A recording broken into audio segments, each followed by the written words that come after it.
I used to think that opening your door to family was the safest thing you could do. That night, I learned just how wrong I was. It was a normal weekday evening when the knock came. My wife, Lavra, looked up from her phone, annoyed by the interruption. I wasn't expecting anyone, and neither was she.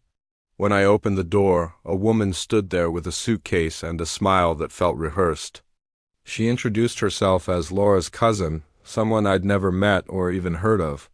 Before I could process it, she stepped inside like she already owned the place. Lavra froze for a moment, then forced a smile and gave her a tight hug. I saw it in her eyes, though a flash of nervousness, maybe even guilt. The cousin explained she'd just moved from another state and needed a place to stay for a while. That while turned into weeks before I even had a chance to object. From the very beginning, something felt off. She didn't ask where to put her things or about house rules. She just assumed everything was hers for the taking our food, our space, our time. Lavra just said, "Family helps family," so I tried to be patient. I really did. But patience runs out when respect is missing. Every day I went to work early and came home to a house that no longer felt like mine. Dirty dishes piled up. Lights were left on all night. She used our living room like her personal lounge, inviting strangers over without asking. When I brought it up, she'd smile sweetly, then twist my words to Lavra, painting me as controlling and cold. Then something worse started happening. Lavra began to change. She stopped sitting with me in the evenings. She stopped asking about my day. Our conversations were replaced by whispers behind closed doors. Whenever I walked into a room, the laughter would die instantly. I felt like a guest in my own marriage, barely tolerated. One night, I finally had enough. I told Lavra I felt like she was pushing me away, that I was losing her. She didn't deny it. Instead, she accused me of being inflexible and lacking compassion. Her cousin stood nearby, arms crossed, watching like she'd already won. That's when it hit me. This wasn't an accident. She wasn't just staying with us. She was actively dividing us. The breaking point came when Lavra asked me to leave for a few days to cool things down. Hearing that shattered something inside me.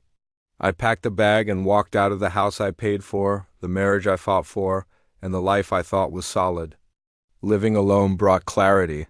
While Lavra stayed behind, thinking she was helping family, I started looking into her cousin's past, not for revenge, but out of desperation.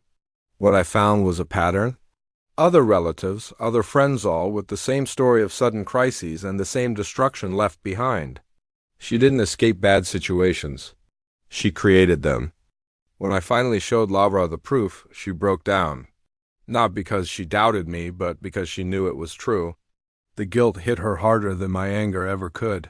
She had chosen loyalty over logic, and it had nearly cost us everything. Asking the cousin to leave was ugly.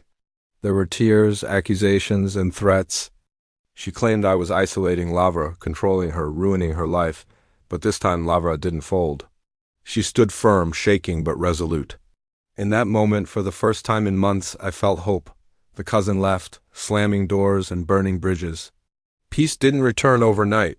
Lavra and I had wounds to heal and trust to rebuild. But the silence in our house felt different now. It was calm. Months later, the final truth came out. A phone call confirmed what my gut had told me all along. Her cousin was arrested for fraud and identity theft across multiple states. Families destroyed, lives damaged, her lies were finally exposed. Justice didn't feel loud or dramatic. It felt quiet, heavy, and deeply satisfying. Today, sitting beside my wife in a home that feels like ours again, I understand something profound. Love without boundaries is just vulnerability. Compassion without awareness becomes self-destruction. And sometimes the villain in someone else's story is simply the person who refused to be used. Thank you for watching. If this story resonated with you, please like and subscribe for more.